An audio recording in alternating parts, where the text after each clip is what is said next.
Guys, welcome back to my channel. আমি সুজাতা শুরু করছি একটা হ্যাপি মুড নিয়ে নতুন একটা ব্লগ নিয়ে। তোমরা সবাই কেমন আছো? আশা করি তোমরা সবাই খুব ভালো আছো। তো আমি আজকে তোমাদের কাছে আমার একটা বাপের বাড়িতে কাটানো ছুটির দিন শেয়ার করছি। মানে আমার অফিস ছুটি ছিল, তো আমি 9টার সময় ঘুম থেকে উঠেছি, উঠে বিছানা ঠিক করে আজকে মাকে বলেছি আমি তো এখন একটু একটু রান্না শিখছি, অনেক কিছু বানানো শিখছি, তোমাকে আমি কিছু কিছু জিনিস যতদিন এখানে বাড়িতে থাকবো কিছু না কিছু বানিয়ে খাওয়াবো। তো আমি এখন এখানে আসলে কিছু না কিছু মাকে বানিয়ে খাওয়াই। আগে তো রান্নাবান্না কিছু জানতাম না, কিছু করতাম না, কিন্তু এখন আমি মোটামুটি রান্নাবান্না পারি। তো মাকে ফার্স্টে বললাম যে আমি সকালবেলা ঘুম থেকে উঠে টিফিনটা আমিই বানাবো। তো সকালবেলা উঠে কড়াইশুঁটির কচুরি বানাতে বসেছিলাম। কচুরি বানাতে বানাতে এই যে দেখো এখন একটা ছোট্ট লুচি বানাচ্ছি, সেটা হচ্ছে আগুনকে দিতে হয় ফার্স্টে, উনানে দিতে হয়। তো হচ্ছে সেটা আমি এটা উনানে দিয়েছি, তারপর আমি কড়াইশুঁটির কচুরি বানিয়েছি। তারপরে হচ্ছে যখন কড়াইশুঁটির কচুরি বানাচ্ছিলাম, তারপরে আমাদের বাড়িতে যে পুচকি আমার সাথে সোনাটা রয়েছে তাকে হচ্ছে দেওয়া হয়েছে। আর এ হচ্ছে খুব ভালো টেস্টার, ইনি আবার আমাকে খেয়ে দেখো হাত দেখিয়ে বলছে এক্সিলেন্ট হয়েছে পুচি, এক্সিলেন্ট হয়েছে। ওর মুখে এই পুচি ডাকটা শুনতে আমার খুব ভালো লাগে। ও আমাকে ভীষণ ভালোবাসে আর আমিও ওকে ভীষণ ভালোবাসি। ও মানে পুচি বলতে পাগল, এরকম একটা আমার ছোট্ট কুচকি সোনা। তো হচ্ছে ও এখানে আমি যেহেতু বাড়িতে আসছি, ওরও স্কুল ছুটি আর আমারও অফিস ছুটি, সেই জন্য ও তো নিচেই ছিল।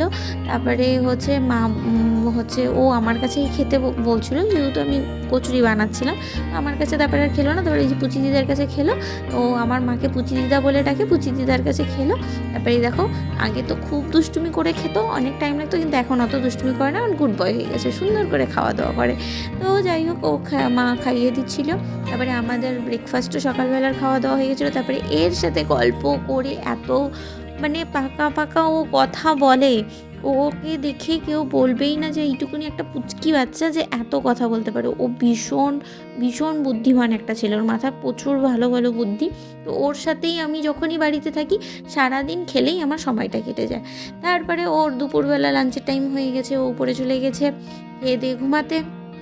আর আমি আর মা আর বাবা আমরা প্ল্যান করেছি যে আজকে আমরা লাঞ্চ করতে বাইরে যাব, আজকে কোনো রান্নাবান্না হবে না। তো আমার বাবার ফেভারিট একটা জলপাই মোড়ে হোটেল আছে, সেটা হচ্ছে উষা হোটেল। আমার বাবা যখনই বলি যে বাইরে খেতে যাব, তখনই বাবা হাইফাই হোটেল পছন্দ করে না।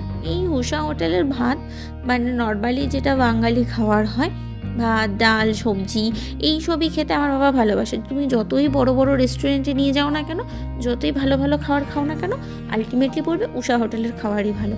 তো আমাদের বাড়িতে এটা মাঝে মাঝেই হয় এরকম যে ধরো খেতে ইচ্ছা করছে না, বাবাকে বলেছি যে বাইরে খাবো, তখন আমরা উষা হোটেলে মাঝে মাঝেই আসতাম। এটা আমার বিয়ের আগেও হতো। তো আজকে বাবা অনেকদিন বললো যে ঠিক আছে যদি বাইরে খেতে হয় তাহলে কিন্তু উষা হোটেলেই খাবো। তো উষা হোটেলে দেখো ঘি দিয়ে গরম গরম ভাত দিয়েছে, পেঁয়াজকলি দিয়েছে, ডাল দিয়েছে, একটা সবজি দিয়েছে, পাঁপড় দিয়েছে, তারপরে মাছের ঝোল দিয়েছে। বাটা মাছের ঝোল নিয়েছি, কারণ কালকে আর আগের দিন হচ্ছে আমরা আর মাছের ঝোল খেয়েছি, সেই জন্য মা বলছিল বড় মাছ খাবো না। তো ছোটো মাছের মধ্যে বাটা মাছ ছিল, তো বাটা মাছের ঝোল অনেক কিছু খাওয়া হয়েছে। তারপরে লাস্টে আবার দই মিষ্টি চাটনি সমস্ত কিছু দিয়েছে। তো খুব ভালো ছিল, মানে সত্যি কথা বলতে রিজনেবল খাবারের মধ্যে বাঙালিভাবে যদি ভালোভাবে খেতে চাও তাহলে এই খাবারটা বেস্ট। আর এইটা এখন উষা হোটেলটা আরও সুন্দর করে আপডেট করেছে, দেখো বাইরে ভিতরে পুরো সোফা টোফা দিয়ে বসেছে, যদি কারো বার্থডে করার হয় তাহলে সেটাও করতে পারো। তো আমাদের খাওয়া দাওয়া হয়ে গেছিলো, মা বাবা আবার বাড়ি গিয়েছিল, আর আমি ঠিক জলপাই মোড়ের পাশেই সার্কাস হচ্ছিলো। তো আমি সার্কাসের টিকিট কাটতে চলে এসেছিলাম, কারণ আর কিছুক্ষণ পরেই সার্কাস স্টার্ট হতো। আর মা বাবার কিছু বাড়িতে কাজ ছিল, ভালোভাবে গেটে তালাচাবি দিয়ে বের হয়নি দেখে, আবার মানে তালাচাবি দিয়ে বের হয়ে তারপরে আসবে দেখে মা বাবারা চলে গেছিলো বাড়ি। তারপরে আমি ওখানে দেখতে পেলাম যে টিকিটের অলরেডি লাইন স্টার্ট হয়ে গেছে। তো আমরা সেই জন্য টিকিট কাটা শুরু করে দিই। তো সেই লাইনে গিয়ে দাঁড়াই। ওখানে টিকিট ছিল হচ্ছে 100 টাকা, 200 টাকা আর 300 টাকা। তো 300 টাকা 200 টাকার যে টিকিট ছিল সে টাকাটা অলরেডি স্টার্ট হয়ে গেছিলো। যারা কাটছিল 300 টাকা বা 200 টাকার টিকিট তারা অলরেডি কেটে নিয়ে দাঁড়িয়েছিল। কিন্তু যেটা 100 টাকার টিকিট ছিল সেই কাউন্টারে কেউ এখনও পর্যন্ত ছিল না। যতক্ষণ আমি ছিলাম ততক্ষণ কেউ ছিল না, অনেক লম্বা লাইন হয়ে গেছিলো। মানে 100 টাকার টিকিট তো আসলে সবাই নর্মালি 100 টাকাইটাই কাটবে, আর 300 টাকা 200 টাকা তো অত কেউ কাটে না, খুব কম মানুষই কাটে। তো এইটা ছিল সার্কাসের পুরো বাইরেরটা, ডেকোরেশনটা এরকম ছিল। আর আমি অনেকক্ষণ লাইনে দাঁড়ানোর পর এই 3টা টিকিট আলটিমেটলি কেটে নিয়েছি। তারপরেও লাইনে লোক দাঁড়িয়েছিল।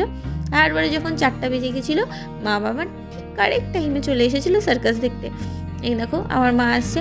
আমার মায়ের না পায়ে প্রবলেম আছে, মা হাঁটতে পারে না, মায়ের 2টা পায়ের হাঁটুই মানে ক্ষয়ে গেছে, তো মা অত ভালো হাঁটতে পারে না।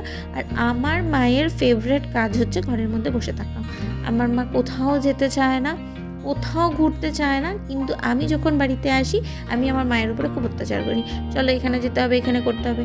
আসলে বুঝি শরীর ভালো না, তো কোথাও হাঁটতে পারে না, যেতে পারে না, সেটা ওনারও কষ্ট, কিন্তু কি করব, আমারও খারাপ লাগে, আমার মাটা কোথাও বেরোতে পারে না, তাই জোর জবরদস্তি নিয়ে যে অনেক অত্যাচার করি। আর মাদের উপর সব মেয়েদেরই এরকম অত্যাচার চলে, তাই না বলো? একটা টাইম এরকম থাকে যে মারা মেয়েকে শাসন করে, আর একটা টাইম এরকম হয় মেয়েরা যখন বিয়ে হয়ে যায় বা বড় হয়ে যায় তখন মেয়েরা মাকে শাসন করে, তাই না? আর এই দেখো, দেখতে পাচ্ছ এই সার্কাসগুলো, অনেক ছোটোবেলায় সার্কাস দেখতাম, অনেক বড় হয়ে আবার সেই সার্কাস দেখতে পাচ্ছি। এই এখান থেকে এখানে লাফাচ্ছে, এরকম ঝুলাচ্ছে। তারপরে সার্কাসটা আমাদের শেষ হয়ে যায়। প্রথম আমার একটু সার্কাসটা বোর লাগছিল, কিন্তু লাস্ট কয়েকটা সার্কাস খুব ভালো ছিল।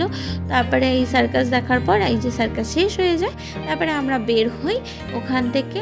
আর বাইরে প্রচণ্ড ঠান্ডা ছিল, তো আমার অতটা ঠান্ডা লাগছিল না, আমার মোটামুটি ঠান্ডা লাগছিল। এবার এই যে সবাই মিলে বের হলাম, আর এই যে বেরোয় মায়ের ফেভারিট কাজ সিরিয়াল দেখা। মা বসে বসে সুন্দর সিরিয়াল দেখছিল, আর আমাকে গাজর কেটে দিয়েছিল, কারণ আমি মাকে বলেছিলাম আমি গাজরের হালুয়াও তোমাকে খাওয়াবো বানিয়ে, আমি সুন্দর করে তোমাকে গাজরের হালুয়া খাওয়াবো। দেখে মা গাজর কেটে দিয়েছে, আমি গাজরের হালুয়া বসিয়ে দিয়েছি। আবার বিকালে আমার টেস্টার আমাকে বলেছে এক্সিলেন্ট হয়েছে। তো আজকের ব্লগটা আমি এখানেই শেষ করেছি। যদি কিছু ভালো লেগে থাকে তাহলে প্লিজ লাইক কমেন্ট শেয়ার করে দিও, আর মনে করে সাবস্ক্রাইব করে দিও। আর যারা ফেসবুক পেজ থেকে দেখছো তারা ফলো করে দিও। Tata, bye bye.